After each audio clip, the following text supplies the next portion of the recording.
Halo Sobat Pahit, ketemu lagi dengan saya Antri Yudiansa dalam podcast Kopi Pahit by Pensa TV. Hari ini episode yang sangat luar biasa. Kalau teman-teman tahu, saya itu agak gemeteran sebenarnya. Saya agak gemeteran. Karena tamu yang kita hadirkan kali ini agak berbeda dari tamu-tamu yang biasanya kita hadirkan. Ini spesial banget buat kalian semua telah hadir bersama kita. Komandan Kodim 0732 Kabupaten Sleman, Letkol Infantri Yusuf Prasetyo SOS MM. Luar biasa, terima kasih sama-sama, Pak Dadim sudah hadir di podcast kita di pagi hari ini. Sami-sami. Ditemani oleh cuaca yang cukup sejuk dan mendung. Gini Pak Dadim, sebelumnya saya mohon maaf dulu kalau saya tetap bertopi karena sudah jadi ciri khas saya kalau saya buka topi nanti enggak masalah diketawain sama teman-teman yang lain. 7 bulan, berapa bulan ini Dan? Sejak April ya Dan? Sejak April saya masih ingat saya serah terima dengan pejabat lama Letkol Infantri Zainullah itu 9 April 2025. Oke, 9 April 2025. Berarti terhitung baru sekitar 7 bulan ya? Ya, jalan 7 bulan. Jalan 7 bulan ya. Pengalaman menarik melihat Sleman ini seperti apa kan? Kabupaten Sleman di mata jenengan itu seperti apa? Kabupaten Sleman menurut kami pribadi ya sesuai dengan apa yang saya rasakan pribadi. Secara jujur saya katakan ya memang Jogja atau Sleman itu istimewa dengan berbagai macam komplektivitas kegiatan maupun dengan berbagai macam kultur budaya yang sebenarnya pun saya tidak terlalu susah menyesuaikan karena saya sejatinya adalah asli orang atau suku Jawa juga. Namun demikian yang namanya daerah istimewa Yogyakarta ya dalam hal ini juga mempunyai kabupaten salah satunya Sleman itu sangat-sangat spesial dalam masa penugasan saya dari awal Letnan 2 sampai dengan sekarang Letnan Kolonel jadi Dandim Sleman ya ini salah satu tempat yang spesial. Kita melihat Sleman ini luar biasa dan wilayahnya cukup luas, sangat luas, akulturasi budayanya juga cukup bagus. Tantangan-tantangan apa sih Dan yang dihadapi oleh seorang Yusuf Prasetyo di Kabupaten Sleman ini? Tantangan-tantangan yang paling dihadapi seperti apa?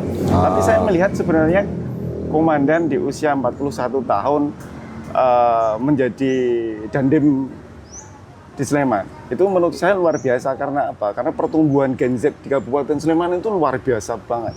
Dan dengan rentang usia yang tidak terlalu jauh, komandan pasti masih bisa untuk merangkul mereka ini. Ini yang luar biasa. Tapi secara luas seperti apa sih dan tantangan yang dihadapi kita dan sejauh mana sih tantangan besar komandan berada di memimpin Kodim Sleman itu seperti apa tantangannya? Tentunya kalau dibilang tantangan itu merupakan sesuatu yang harus kita jawab. Yang nggak perlu kita pikirkan, namun kita perlu untuk melakukan.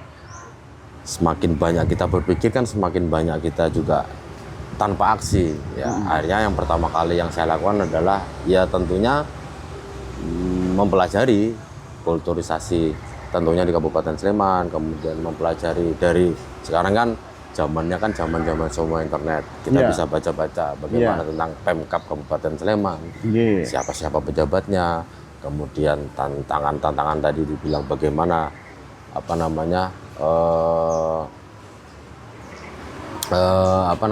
pekerjaan yang akan saya hadapi. Tentunya diibaratkan ini kan saya ini orang baru nih, saya harus segera cepat menyesuaikan karena apa yang disampaikan sebelum saya atau saya bahwa Sleman itu sangat kompleks. Kompleks banget. Sangat kompleks, kamu harus segera menyesuaikan. Kemudian juga perintah dari pimpinan kami juga harus segera adaptasi. Kalau tantangannya dalam arti salah satunya tadi jenengan bilang bahwasanya luasnya Kabupaten Sleman itu hampir ya kalau saya bilang DIY itu Sleman yang paling luas memang. Sleman yang paling luas. Kami Kodim juga punya 17 koramil. Iya. Yang satu koramil itu kan tentunya harus mengcover satu Kapanewon. Iya. Nah, ada 17 Kapanewon dengan jumlah personil yang kurang lebih sekarang ada 600. Mau nggak mau suka nggak suka ya tetap kita harus bisa cepat menyesuaikan. Iya benar. Kalau tantangannya dengan jumlah tentunya masyarakat yang banyak dihadapkan dengan kita sebagai komando kewilayahan yang harus mengerti betul apa karakteristik wilayah Geo, Deo, Komsos, ya, Polek, Sosbud, Hankam yang ada di Kabupaten Sleman dengan dibantu dengan anggota saya dalam hal ini para perwira staf maupun Ramil. Apa-apa yang tadi yang saya khawatirkan itu ya terjawab semua.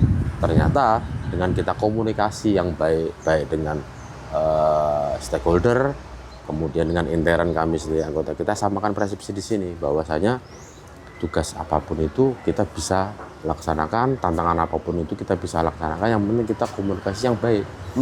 Itu saya nggak bosan-bosan Mas untuk nanyakan ke anggota saya, walaupun ya mungkin ada yang beranggapan bahwa wah masuk komandan kan harusnya tahu segalanya. Iya. Harusnya nggak usah perlu tanya, tapi bagi saya enggak, apapun itu yang saya nggak tahu saya akan tetap tanya, walaupun mohon maaf seorang PNS pun atau mungkin seorang babinsa pasti akan tanya. Karena apa? Sejatinya mereka yang tahu persis kondisi wilayah di masing-masing kelurahan, di masing-masing desa, kabupaten atau Kapanewon. Kalau di sini ya mereka yang tahu. Iya, benar. Secara mereka yang berada lebih dekat langsung berhadapan dengan masyarakat. Betul. Ya harus banyak-banyak menimba ilmu juga saya sama rekan-rekan anggota juga. Karena sejatinya babinsa itu merupakan ujung tombak ya ujung tombak kita dalam hal ini untuk mendapatkan segala apapun informasi. Supaya apa? Supaya informasi yang saya terima dari anggota yang langsung ada di bawah itu akurat, dan tentunya informasi yang akurat itulah saya dalam hal ini mengambil keputusan atau mengambil suatu langkah untuk melancarkan suatu kegiatan itu nggak salah juga. Dari keakuratan informasi tersebut, maka kita akan memunculkan atau menjadikan suatu keputusan itu nggak salah juga. Alhamdulillah 7 bulan ini saya merasakan nyaman, sangat-sangat terbantu, baik dari Pemda juga sangat kolaboratif, dari stakeholder, dari Polres, dari ya pokoknya Forkominda Kabupaten Sleman saya enjoy sekali, saya nikmat sekali, termasuk masyarakatnya juga. Ya namanya semua tempat itu pasti punya plus minus lah ya. Iya betul. Gitu. Nggak bisa kita mau semuanya positif, semuanya negatif, nggak bisa. Itulah saling melengkapi, itulah Bhinneka Tunggal Ika kan. Gimana caranya kita meramu suatu kegiatan atau suatu tugas untuk menjalankan tugas pokok, untuk melancarkan tugas pokok. Namun demikian sebagai komando kewilayahan yang ya berguna atau bermanfaat bagi masyarakat. Siap. Biar santai sambil minum. Oke. Kopinya nih. Makasih, sesuai dengan slogannya ya. Tapi pahit ini. Menarik ya teman-teman. Petualangan beliau ini luar biasa. Sudah sampai mana-mana. Lulus 2025 tugasnya langsung di Papua, nggak main-main. Nggak main-main. Tugasnya langsung di Papua. Itu yang jelas. Itu saya pikir hal yang luar biasa. Dan itu 10 tahun loh. 10 tahun, alhamdulillah. Selama lebih dari 10 tahun ya Dan Pak? Ya, atau 10 tahun ya? Kurang 10 tahun. 10 tahun. Dan itu punya kesempatan pulang ke rumah berapa kali tuh Dan selama 10 tahun tuh Dan? Hanya 5 kali. 5 kali Dan? 2 tahun sekali bisa dibilang? Jadi semua ada eventnya saat itu. Oh gitu? Pertama kali saya pulang, saat itu saya ikut tim bola kaki karena memang hobi saya kan sepak bola. Saat itu saya tim batalion.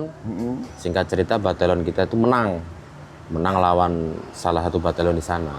Kemudian saya diberi reward and punishment lah, reward dari komandan batalion saya.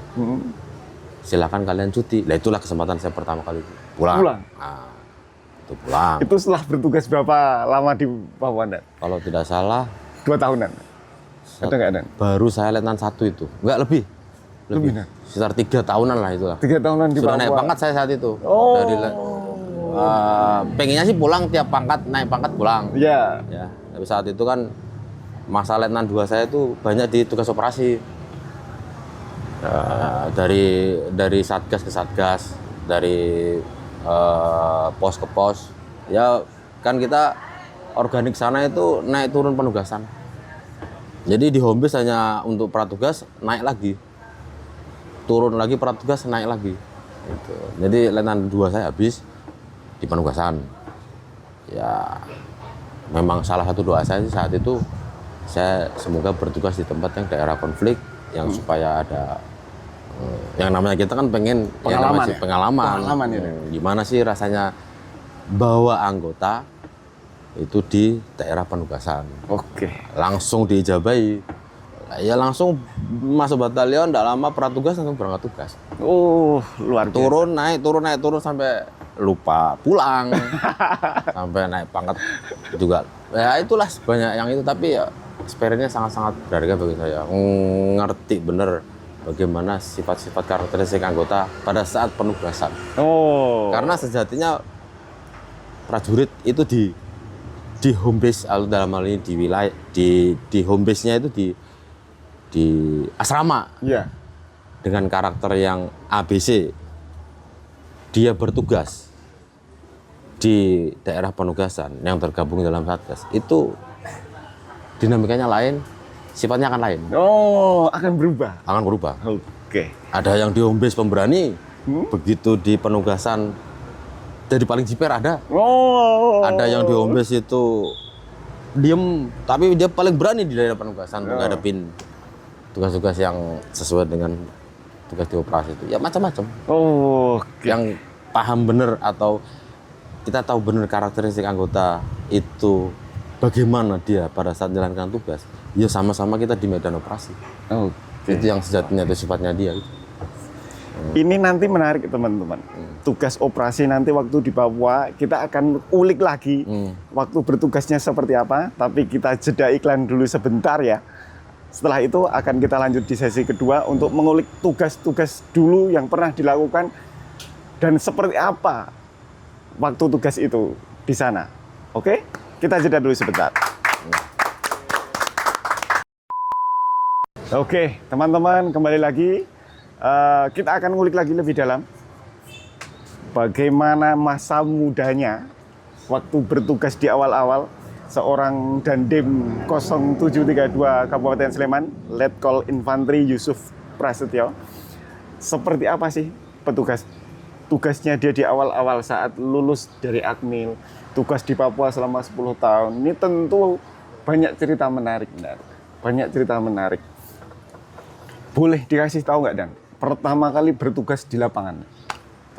Di lapangan ya, Dan. Dalam artian setelah sampai di base, turun ke lapangan, itu boleh diceritakan nggak, Dan? Pertama kali turun ke lapangan, mungkin ada rasa apa ya? Saya yakin tidak ada rasa takut karena didikan di utara Kabupaten Sleman itu tentu udah luar biasa, Dan. Nah, itu seperti apa, Dan?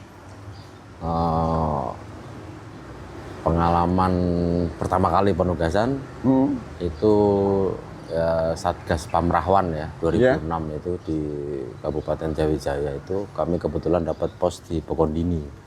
Pos di Pokondini kami bawa 15 orang termasuk saya. Dan posisi komandan menjadi komandan saat itu, membawa pasukan, ya?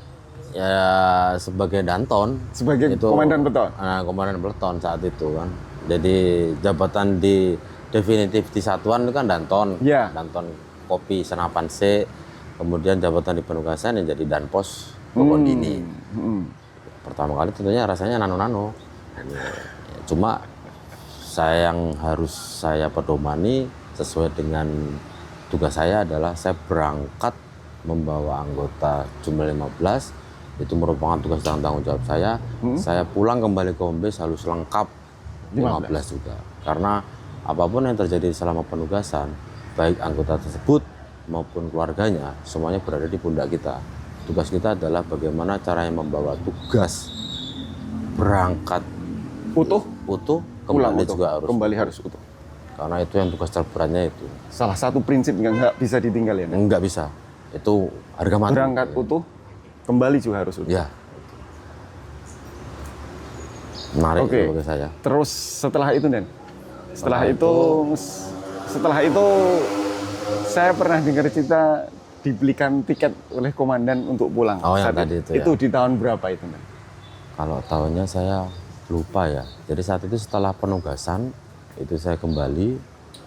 Setelah itu ada pembentukan kompi baru karena dislokasi batalion saya itu di Wamena. Ya, Kemudian Wamena. ada kompi 3 kompi itu di Jayapura, yaitu Arso, Senggi sama Lere. Nah, setelah itu saya dikasih penugasan untuk turun ke bawah ke Jayapura untuk menjadi tim advance untuk membangun kompi itu.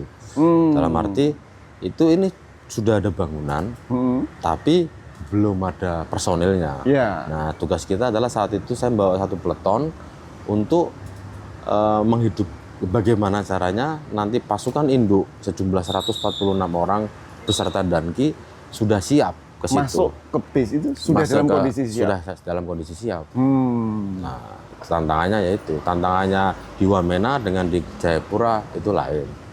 Kultur masyarakatnya pun lain. Tantangannya gimana caranya saya harus menyiapkan segala sarana dan prasarana di kompi tersebut supaya untuk pasukan induk kita turun ke bawah sudah siap. Dan itu diberi waktu berapa hari, Nah? Itu kurang lebih saya sekitar 6 bulan 6 bulan untuk mempersiapkan itu. untuk mempersiapkan. Dan alhamdulillah jadi. Alhamdulillah jadi setelah pasukan itu datang, saat itu kalau nggak salah senior kami itu Bang Yuda Sancoyo itu datang, kami penugasan lagi. Nah, tadi diberikan tiket pulang. Pada saat itu ada perintah untuk main bola kan gitu. Nah, ini cocok ini bagi saya karena ya memang saya basicnya sebelum jadi Akmil kan saya dulu pernah ikut SSB sampai dengan beberapa macam kejuaraan, tapi levelnya masih level daerah. Ya. Gitu. Setelah itu saya bawa tim batalion kami menang dengan salah satu batalion, kami diberi tiket pulang sama komandan batalion saat itu. Ya udah kami cuti pertama kali itu. Oke. Jadi bukan izin, bukan itu tidak. Saya ya dikasih kesempatan pulang karena pengen saya pulang itu ya harus ada cerita yang saya bawa pulang. Iya. Selain penugasan dan tugas-tugas yang lain, pokoknya saya ada cerita buat orang tua saya saat itu. Itu menjadi salah satu reward. Ya, mungkin reward berharga dari- ya.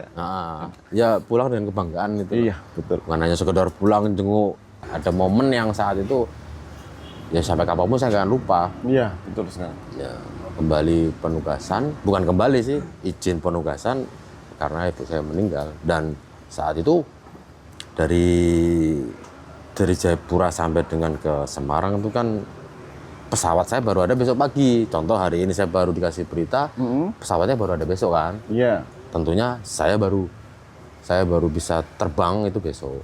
Oh, Besoknya. Nah, akhirnya singkat cerita ya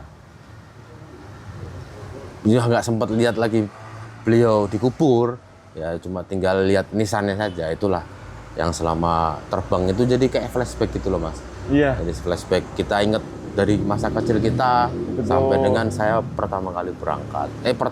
Terakhir kali saya pulang dari cuti main bola itu. Kalau penugasan semuanya itu pasti Ada, semua prajurit sama. sama. Merasakan hal yang sama ya. Termasuk cuma- bagaimana tidak ada listrik, tidak ada apa ya? Tidak ada listrik, tidak ada sinyal. Itu mungkin semua yang bertugas di sama. itu mungkin sama ya. Nah? Sama. Tantangannya Mungkin akan sama. merasakan hal yang sama. Ya, seperti kembali ke zaman Flintstone gitu loh, Mas. Zaman batu nggak ada apa-apa. Gitu. Tapi itu faktanya memang nggak ada apa-apa. Gitu ya, Dan. Terus ini, Dan, datang di Sleman di bulan April, April. lalu langsung dengan tugasnya TMMD, TMMD ya. TMMD, dan di saat yang sama saya dengar juga langsung mendapatkan penghargaan. Nah, Alhamdulillah. langsung mendapatkan penghargaan juara 1 lomba karya jurnalistik. TMMD ke 124 24. Ya. untuk kategori media sosial di tahun 2025. Ya. Komandan berarti ini sadar benar bahwa media sekarang, insan pers, media sosial begitu berperan dalam kehidupan kita saat Ya. ini. Seperti apa, Nan? Mendapatkan penghargaan itu seperti apa? Ya, kalau mendapatkan penghargaan tentunya senang, Iya. bangga. Kemudian kalau saya boleh ya saya flashback awal Iya, gitu ya. boleh. Jadi pertama kali saya jabat itu bulan April. Kemudian saat itu saya pembekalan, ya kan, pembekalan di Cilodong. Kemudian tugas pertama kali saya TMMD itu. Nah, dan sesuai yang jenengan sampaikan tadi bahwasanya pers itu kan punya peran penting. Yang pertama kali saya ajak coffee morning ya teman-teman dari pers atau dari media. Karena tentunya kita kegiatan apapun itu nggak bisa kita nggak beritakan, harus kita Nen. Biar masyarakat tahu. biar masyarakat tahu, biar ya seenggaknya ada kalimat bahwa Tuhan itu maha tahu. Tapi manusia harus kasih tahu kan gitu. Ya.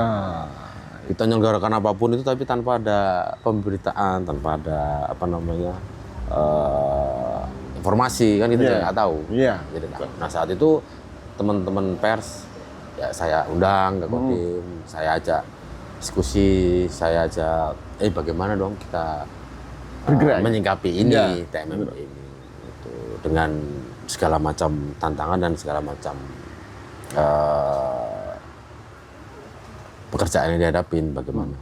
Ya alhamdulillah saat itu terbesit saya harus ada suatu gebrakan, harus ada suatu prestasi yang harus kita kita serahkan ke satuan saya dan juga didedikasikan untuk Kabupaten Sleman ini apa gitu ya. Ya udah punya rencana, strategi, kemudian kerja keras dengan teman-teman saat itu. Ya ada beberapa yang menanyakan bagaimana kiat-kiat komandan dengan menghadapi jurnalistik tersebut. Ya alhamdulillah ada suatu jalan dan kebetulan saya juga nggak nyangka mas. Kegiatan tersebut berjalan dengan lancar. Kemudian ya walaupun tidak jadi dan satgas terbaik, namun kita ambil salah satu kategori yaitu media media sosial kita dapat dan juara 1. Ada 4 kodim yang saat itu di Koda 4 itu. Ada yang gencar banget itu mas, gencar banget. Waduh, ini bagus ini, maksudnya ya sangat ini sekali lah, sangat kreatif sekali. Apalagi tantangan saya kan saya baru kan mas, saya junior juga kan. Ya udah saya harus bisa. Ya alhamdulillah bisa dapat juara 1. Tentunya semuanya itu kan nggak lepas dari teman-teman media, kemudian juga Pemda juga mendukung, kemudian juga teman-teman di lingkungan juga mendukung. Jadi secara saya semua mendukung dan jadilah suatu karya jurnalistik itu ya alhamdulillah diapresiasi dan menang juara 1. Luar biasa. Kategori itu ya kita berangkat ke Jakarta sama anggota saya juga yang buat konten tersebut. Ya udah diberi penghargaan dari Mabesat. Alhamdulillah.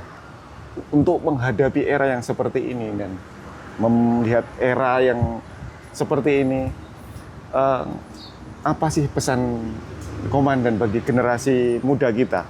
Pesan komandan kepada generasi kita, generasi muda, terutama generasi Z saat ini. Apa ya pesan yang ini Anda tanamkan kepada teman-teman kita di generasi Z? Silahkan. Ya, ini sangat menarik ini. Bagaimana menghadapi komplektivitas. Kalau sekarang banyak Gen Z ya.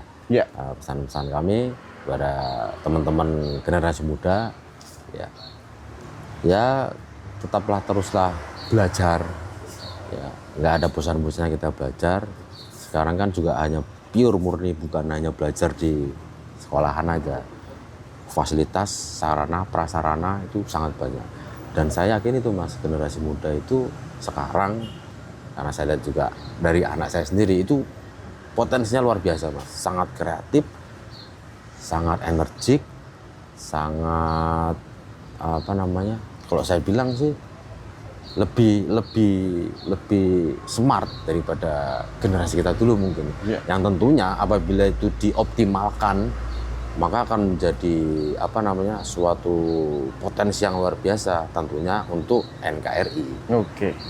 Sama halnya seperti kita kan kemarin memperingati Hari Sumpah Pemuda ya. Iya. Segala semuanya cikal bakalnya kan dari pemuda. Siap. Kalau pemuda ini potensi sudah ada nih, tinggal bagaimana kita mengarahkan dan yang diarahkan juga mau mengikuti, mendengarkan, menjalankan. Saya rasa ya semua ini akan berubah lebih baik. Ya walaupun sudah baik, cuma potensi-potensi itu apabila dieksploitir, tidak sungkan-sungkan untuk mau belajar dan bertanya, maka ya generasi-generasi muda ini pasti akan lebih sukses daripada kita yang sekarang ini. Oke, luar biasa. Jadi intinya adalah kalian harus mau untuk terus belajar. Cari kegiatan yang positif. Karena sarana yang kita miliki di Sleman bisa dibilang sudah luar biasa. Lengkap. Apapun tempatnya kalian bisa. Mulai dari kesenian, mulai dari olahraga, atau apapun itu. Tapi intinya adalah cari hal yang positif. Dan terus mau belajar. Ya.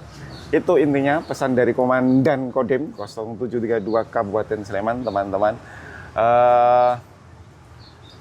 Alhamdulillah pertemuan kita kali ini sangat luar biasa, menginspirasi kita semua, terutama kalian teman-teman pemuda untuk bisa mengukir prestasi halnya sama seperti Komandan Dandim 0732 Kabupaten Sleman. Di usia 41 tahun sudah menjabat sebagai Dandim, salah satu yang termuda di saat dilantik.